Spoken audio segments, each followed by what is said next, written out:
Nahmaduhu wa nusalli wa nusallimu ala rasulil karim. Saudara-saudara sekalian, kita perhatikan petani di waktu ini sedang sibuk mengerjakan menanam padi. Bagaimana kita sekarang merenung, bagaimana memperhatikan keadaan iman kita. Masya Allah, betapa bahagianya mereka ini. Hari demi hari mereka datang ke sawah, kemudian kita lihat kehidupan asli ini seperti di sini. Masya Allah, Masya Allah. Dan lihat bapak-bapaknya juga, suaminya di sini.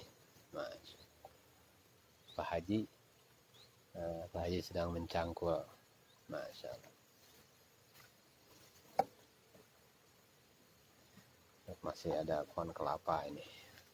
Jadi saya mau memperhatikan bagaimana saya mau berbicara sementara pohon kelapanya kelihatan. Masya Allah. Allah Akbar, nih pemandangan yang indah, saudara-saudara sekalian. Saudara-saudara sekalian yang dimuliakan Allah Subhanahu wa taala.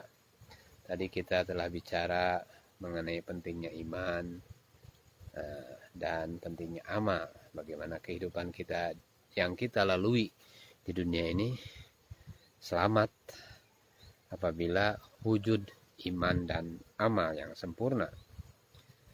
Saudara-saudara sekalian, bagaimana kameranya nih supaya pohon kelapanya kelihatan indah. Masya Allah. Saudara-saudara sekalian yang dimuliakan Allah Subhanahu wa taala, fungsi iman dan amal soleh memang belum diperlihatkan seluruhnya oleh Allah Subhanahu wa taala. Di dunia ini tidak akan diperlihatkan seluruhnya.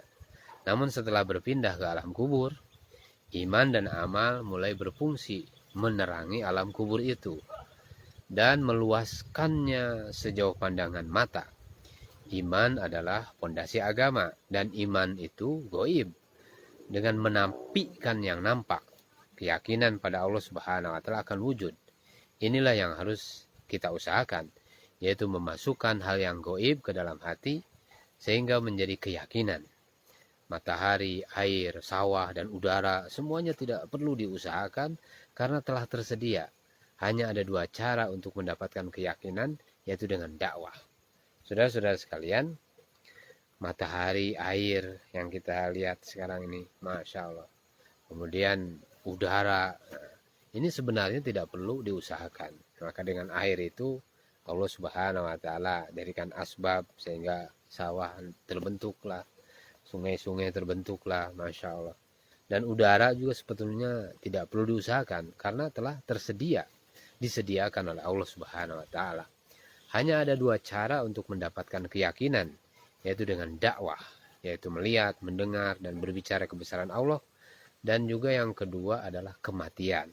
Masuk ke alam kubur, bertemu dengan mungkar dan nakir, tapi keyakinan setelah mati tidak berguna lagi.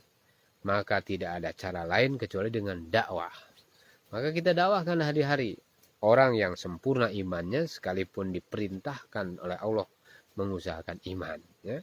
Jadi orang yang beriman sekalipun tetap diperintahkan oleh Allah Subhanahu wa taala untuk mengusahakan iman. Ya ayyuhalladzina amanu aminu aminu. Wahai orang yang beriman, tetaplah beriman kepada Allah dan Rasul-Nya, yaitu Muhammad SAW, dan kepada kitab Al-Quran yang diturunkan kepada Rasul, Rasul-Nya, serta kitab yang diturunkan sebelumnya. Saudara-saudara sekalian, tingkatan iman tidak ada batas akhirnya, dan derajat iman kita tidak seperti imannya para malaikat yang tidak pernah bertambah dan tidak pernah berkurang. Rasulullah SAW bersabda, al-imanu qaulun wa amalun yazidu wa yanqusu. Iman adalah perkataan dan perbuatan. Iman dapat bertambah dan berkurang. Tetapi imannya para nabi dan rasul selalu bertambah. Selalu bertambah terus dan tidak berkurang. Nabi Nuh alaihissalatu wassalam istiqomah dakwah siang dan malam selama 950 tahun. Inni da'autu qaumi lailau wa nahara. Nabi Ibrahim dakwah juga. Nabi Nuh terus dakwah 950 tahun.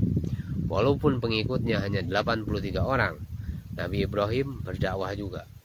Dan pengikutnya itu hanya 2 orang, istrinya dan Nabi Lut. Dan Nabi Isa pengikutnya hanya 15 orang. Iman para sahabat naik turun, tetapi iman umat akhir zaman keluar masuk. Rasulullah Sallallahu Alaihi Wasallam bersabda yang artinya bersegeralah beramal baik, akan datang fitnah pada saat itu seperti malam yang gelap, sehingga seorang laki-laki beriman pada waktu pagi dan telah menjadi kafir pada waktu sore harinya, atau pada sore harinya beriman, pagi harinya telah kafir. Salah seorang di antara mereka menjual agamanya dengan harga sedikit dari dunia. Iman akan terpelihara apabila berada di tempat yang ada suasana iman. Bagaimana bisa mendapatkan iman di dalam rumah jika tidak ada suasana iman? Yang ada hanya suasana bioskop, suasana diskotik, suasana showroom, banyak motor, banyak mobil di rumah kita ini. Kemudian suasana hotel, Masya Allah, tidur, makan. Suasana restoran, makanan saja yang kita pikirkan. Bahkan saat ini suasana iman mulai hilang di dalam masjid-masjid, berganti dengan suasana dunia, karena tidak ada dakwah yang benar. Maka orang-orang sibuk membicarakan kehebatan makhluk, kehebatan dunia, kehebatan orang-orang, teknologi dan sebagainya, ahli-ahli politik dan sebagainya di dalam masjid. Sayyidina Abdullah bin Rawah radhiyallahu anhu ketika berjumpa dengan sahabat yang lainnya berkata, ta'al nu'minu birobina sa'ah. Ya. Ta'al nu'minu birobina sa'ah. Mari kita duduk sejenak beriman kepada Allah Subhanahu wa taala. Suatu hari beliau mengatakan hal itu kepada seseorang dan orang itu tidak setuju. Lalu mendatangi Rasulullah sallallahu alaihi wasallam. Kemudian berkata, "Ya Rasulullah, apakah engkau tidak melihat Ibnu Rawahah hanya beriman kepadamu sejenak?" Kemudian Rasulullah SAW bersabda, Allah Subhanahu wa taala memberi rahmat kepada Ibnu Rawahah karena ia mencintai majelis yang dibangga-banggakan oleh para malaikat. Jadi saudara-saudara sekalian yang dimuliakan Allah Subhanahu wa taala, Rasulullah SAW senantiasa memperingatkan kepada kita semua untuk memperbaharui iman. Iman ini akan kadaluarsa jika tidak berusaha untuk mencari manfaat, tidak berusaha mencari manfaat dari iman yang dimiliki. Ibarat seseorang yang memiliki radio atau TV atau HP, maka dia akan berusaha mencari manfaat daripada benda itu dengan mendengar dan melihat. Namun apa gunanya radio, apa gunanya HP itu, apa gunanya TV itu bagi orang buta dan bagi orang yang tuli? Rasulullah SAW bersabda, ada 3 sifat yang apabila dimiliki oleh seseorang, maka ia akan merasakan nikmatnya iman. Yang pertama, jika Allah dan Rasulnya lebih ia cintai daripada selain keduanya. Kemudian yang kedua, jika ia mencintai seseorang hanya karena mencari ridho Allah Subhanahu wa taala. Kemudian yang ketiga, apabila dia benci kembali menjadi kafir setelah Allah Subhanahu wa taala menyelamatkannya dari kekufuran, sebagaimana ia benci dimasukkan ke dalam neraka. Saudara-saudara sekalian, yang dimuliakan Allah Subhanahu wa taala, dalam hadis yang lain dikatakan, orang yang dapat merasakan manisnya iman adalah orang yang meyakini Allah Subhanahu wa taala sebagai Robnya, Islam sebagai cara hidupnya, dan Muhammad sallallahu alaihi wasallam sebagai Rasulnya. Orang-orang yang rela mengorbankan waktu, mengorbankan harta, dan mengorbankan dirinya di dunia ini untuk mendapatkan sederet gelar di belakang namanya agar dimuliakan. Namun jika berkorban untuk mendapatkan iman yang berderajat takwa, akan dimuliakan oleh Allah Subhanahu wa taala dan seluruh makhluknya. Inna akramakum indallahi atqakum.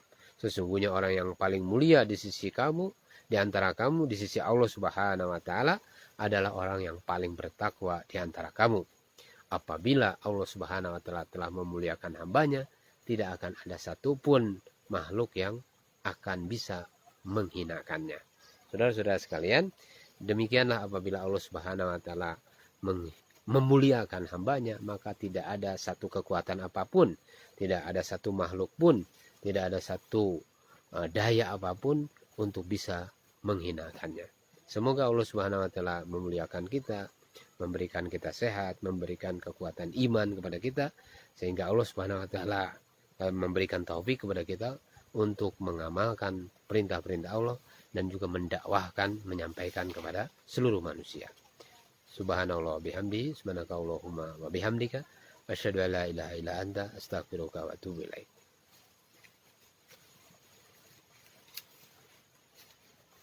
Mungkin kata Bu Subaraha. Benyanya juga rada mendung nya. Oh, rada mendung ya.